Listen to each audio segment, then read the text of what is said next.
Good morning students. बेटा आज हम चैप्टर सेकंड स्टार्ट करेंगे, थ्योरी बेस ऑफ अकाउंटिंग। कि अकाउंटिंग की मेन थ्योरी क्या है, अकाउंटेंसी की से related main points, main theory part क्या है वो हम इसमें पढ़ेंगे। तो नंबर 1 है अकाउंटिंग कॉन्सेप्ट्स।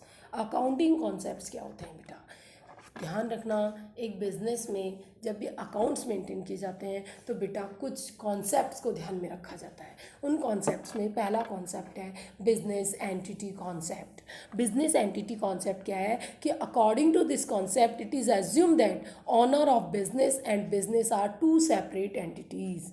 कि इस कॉन्सेप्ट में मानते हैं कि बिजनेस अलग है और बिजनेसमैन अलग है। It is applicable for all types of business organisation. और ये जो कॉन्सेप्ट है ये सभी तरीके के बिजनेस पे होते हैं, चाहे वो सोल प्रोप्राइटरशिप हो, चाहे वो पार्टनरशिप हो और चाहे वो कंपनी हो। So that capital of the owner is liability for the business and owner is considered as a creditor of the business. बोले इसीलिए कहा जाता है कि एक बिजनेसमैन बिजनेस में जो कैपिटल लगाता है वो कैपिटल बिजनेस के लिए लायबिलिटी होती है। ये माना जाता है कि बिजनेसमैन बिजनेस में जो पैसा लगा रहा है वो पैसा उसे लौटाना पड़ेगा बिजनेस को। नेक्स्ट है मनी मेजरमेंट कॉन्सेप्ट। बेटा मनी मेजरमेंट कॉन्सेप्ट क्या होता है? मनी मेजरमेंट कॉन्सेप्ट में ये मान के चलते हैं कि अकाउंटेंसी में उन्हीं ट्रांजेक्शन्स को हमें लिखना चाहिए जिन्हें हम मनी में मेजर कर सकते हैं। जिन ट्रांजेक्शन्स को हम मनी में मेजर नहीं कर सकते उन्हें हमें बुक्स में शो भी नहीं करना चाहिए। जैसे ऑनेस्टी हो गया, गुड कस्टमर रिलेशंस हो गए, इनको हम कभी भी पैसे में नहीं तोल सकते, मनी में मेजर नहीं कर सकते, तो हम इन्हें अकाउंट्स की बुक्स में शो भी नहीं कर सकते। तो आप इसका लिखेंगे according to this concept the transaction of an event that can be measured in the term of money are recorded in the books of accounts. Which events are not measured in term of money are not shown in the books of accounting, like honesty, good customer relation, etc. Next, going concern concept. Going concern concept का मतलब होता है लगातार चलना। तो इस concept में माना जाता है कि बिजनेस रेगुलर लॉन्ग पीरियड तक चलता रहेगा। आप मुझे बताइए, कोई भी बिजनेसमैन बिजनेस खोलेगा तो वो ये सोच के खोलेगा कि मेरा बिजनेस 2 दिन बाद ही बंद हो जाए? नहीं, बिजनेस शुरू करने के साथ ही दिमाग में कंसेप्ट होता है कि साहब हमारा बिजनेस लंबा चलेगा। और इसी बात को ध्यान में रख करके एक बिजनेस में फिक्स एसेट्स खरीदी जाती है, फर्नीचर लगाए जाते हैं, एसी लगाए जाते हैं साहब, कोई मशीनें खरीदी जाती है। ठीक है, तो गोइंग कंसर्न कॉन्सेप्ट बोले according to this concept it is assume that business should be continue for a long period, कि बिजनेस लंबे पीरियड तक चलना चाहिए और एक businessman purchase fixed asset according to this concept. मैं बिल्कुल 2-2 लाइन की बेटा आपको इसमें डिटेल दी हुई है। इन डिटेल्स को आप बिल्कुल पॉज करते हुए ये पूरे नोट्स आप अपनी कॉपी में नोट डाउन भी करेंगे। फिर है अकाउंटिंग पीरियड कॉन्सेप्ट। देखो बेटा, अपन ने ऊपर वाले पॉइंट में पढ़ा कि गोइंग कंसर्न कॉन्सेप्ट ये कहता है कि बिजनेस एक लंबे समय के लिए चलता है। बिजनेस चाहे लंबे समय चले, 10 साल चले, 20 साल चले, 50 साल चले, 100 साल चले, लेकिन अकाउंट्स एक पर्टिकुलर टाइम के लिए ही मेंटेन होते हैं, एक पर्टिकुलर टाइम पीरियड के लिए ही मेंटेन होते हैं, लंबे समय के लिए नहीं होते। कि 100 साल का आज हमने बिजनेस शुरू किया तो क्या हम 100 साल बाद पता करेंगे कि हमें इस बिजनेस में प्रॉफिट हो रहा है कि लॉस हो रहा है? नहीं, एक पर्टिकुलर टाइम के हम अकाउंट्स मेंटेन करते हैं और फिर उससे हम पता लगाते हैं कि हमें बिजनेस रन करने में प्रॉफिट हो रहा है या लॉस हो रहा है, हमें बिजनेस आगे कंटिन्यू करना चाहिए या नहीं करना चाहिए। तो देखिए, it is true that business will be continued for a long period but financial transaction and financial results of business is found for a particular period. लेकिन बिजनेस के जो रिजल्ट्स हैं हमें एक पर्टिकुलर पीरियड के पता लगाना चाहिए। Generally this period is for 1 year, लेकिन जनरली ये 1 साल के लिए होता है। और according to income tax act this period is 1 April to 31 March. इसे हम क्या, जो इनकम टैक्स एक्ट है वो ये पीरियड बताता है कि 1 अप्रैल से 31 मार्च के बीच के हमें अकाउंट्स मेंटेन करने चाहिए बिजनेस के लिए और उसी के बीच का हमें प्रॉफिट और लॉस फाइंड आउट करना चाहिए। That is called financial year और इसे ही हम क्या कहते हैं? Financial year. Next, cost concept. Cost concept क्या होती है? कोस्ट कॉन्सेप्ट ये कहता है कि एक बिजनेस में अगर हम कोई एसेट्स खरीद रहे हैं, जैसे बिल्डिंग खरीद रहे हैं, मशीन खरीद रहे हैं, प्लांट खरीद रहे हैं, कोई भी एसेट्स खरीद रहे हैं, तो उसको अकाउंट्स की बुक में कोस्ट प्राइस पे लिखना चाहिए, ना कि परचेज प्राइस पे। कौन सी प्राइस पे लिखना चाहिए, कॉस्ट प्राइस पे, ना कि परचेज प्राइस पे। लेकिन अब आपको कॉस्ट प्राइस और परचेज प्राइस के बीच में भी डिफरेंस पता होना चाहिए। तो देखिए बेटा, कॉस्ट प्राइस क्या होती है, कॉस्ट प्राइस होती है खरीदने के बाद उसे लगाने तक का खर्चा, और एक होती है परचेज प्राइस जो खरीदने की होती है।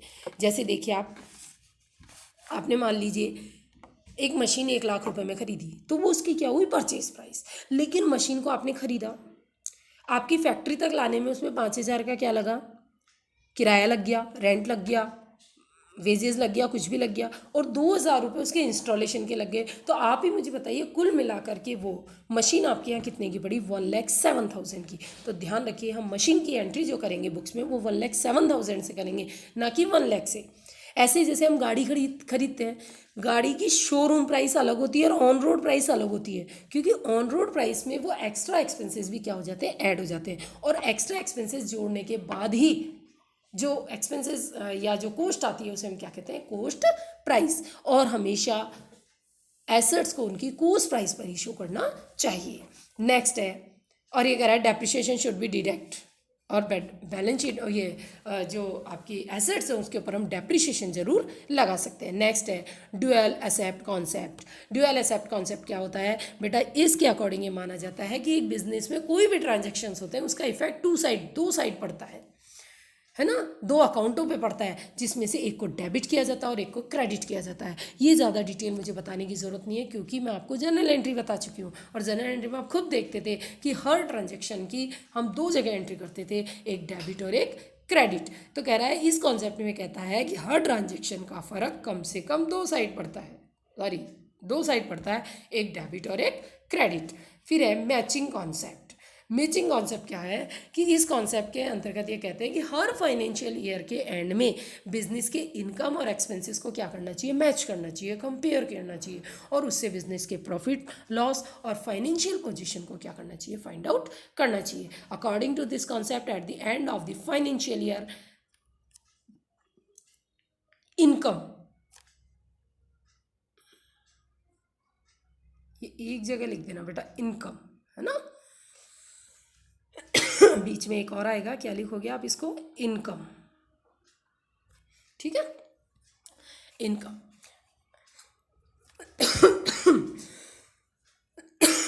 कि इनकम और एक्सपेंसेस को क्या करना चाहिए, कंपेयर करना चाहिए, और उसको कंपेयर करने के बाद में बिजनेस की प्रॉफिट लॉस और फाइनेंशियल पोजीशन को क्या करना चाहिए, फाइंड आउट करना चाहिए। नेक्स्ट है एक्रूअल कॉन्सेप्ट। एक्रूअल कॉन्सेप्ट क्या कहता है बेटा, इस कॉन्सेप्ट में ये कहा जाता है कि बिजनेस में बिजनेस से रिलेटेड इनकम या एक्सपेंडिचर को तभी लिख देना चाहिए जबकि वो ड्यू हो गए हो। व्हेन, जैसे according to this concept a transaction is record at the time when it take place, कि जब वो ट्रांजेक्शन हो गए उसी समय उसकी एंट्री कर देनी चाहिए, तब नहीं करनी चाहिए जबकि उनका सेटलमेंट हुआ है, तब नहीं करनी चाहिए जबकि, यानी पेमेंट के टाइम करो ये जरूरी नहीं है, अगर पैसा ड्यू गया है तो आप उसी समय उसकी क्या कर दीजिए, एंट्री कर दीजिए। फिर है कंसिस्टेंसी कॉन्सेप्ट। कंसिस्टेंसी कॉन्सेप्ट क्या है, according to this concept that accounting rule and policies one selected and then adopt and should be applied year to year. कह रहा है, ये कॉन्सेप्ट ये कहता है कि बिजनेस के रूल्स, बिजनेस की पॉलिसीज एक बार सेलेक्ट कर लेनी चाहिए, बिजनेस में अकाउंट्स रखने के जो तरीके हैं वो एक बार सेलेक्ट कर लेनी चाहिए। हमें इंडियन सिस्टम से रखने हैं, हमें डबल एंट्री सिस्टम से रखने हैं, हमें कैसे अकाउंट्स मेंटेन करने हैं, उसका एक बार हमें डिसीजन लेना चाहिए, और फिर वही डिसीजन ईयर टू ईयर हमें क्या करना चाहिए, अप्लाई करना चाहिए। हर साल उसे चेंज नहीं करते रहना चाहिए। नेक्स्ट है फुल डिस्क्लोजर कॉन्सेप्ट। नाम से पता चल रहा है कि इस कॉन्सेप्ट में ये कहते हैं कि सारे important financial transaction should be discovered, कि बिजनेस से रिलेटेड सारे इंपॉर्टेंट फाइनेंशियल जो ट्रांजेक्शन्स हैं वो अकाउंट्स की बुक्स में डिस्कवर होनी चाहिए, दिखाई जानी चाहिए। अगर इन इंफॉर्मेशंस को मेंशन करना पॉसिबल नहीं हो, profit and loss account balance sheet में शो करना पॉसिबल नहीं हो, तो हम इसे नीचे नोट टू अकाउंट में या फुट नोट में शो कर सकते हैं, लेकिन हमें शो करना चाहिए।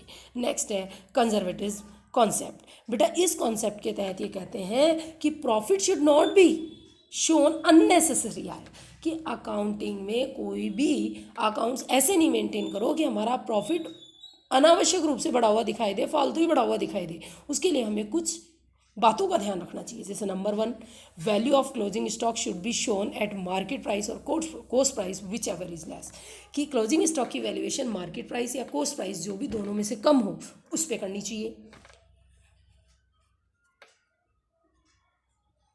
Profit should not be considered as profit, कि प्रॉफिट को जब तक प्रॉफिट नहीं मानना चाहिए जब तक कि वो मिल नहीं जाए। लेकिन कोई लॉस है तो उसे पहले से अकाउंटेंसी में या बुक्स में क्या कर देना चाहिए, शो कर देना चाहिए। और नंबर 3 है कि लाइफ पॉलिसी को बैलेंस शीट में उसकी सरेंडर वैल्यू पर शो करना चाहिए। इस तरीके से बेटा मैंने ये अकाउंटिंग कंसेप्ट बताए हैं जिनको ध्यान में रख करके एक अकाउंटेंट अकाउंट्स का काम करता है। इनको आप ढंग से सुने, समझें, वीडियो को पॉज कर करके इस पूरे नोट्स को अपने कॉपी में उतारें, क्योंकि मैंने बहुत शॉर्ट एंड स्वीट ये नोट्स आपके लिए तैयार किए हैं। इनको आप इजी लैंग्वेज में तैयार किए हैं, आपको आसानी से याद हो सकेंगे। फिर भी कोई डाउट हो तो बेटा आप लोग मुझसे पूछ सकते हो।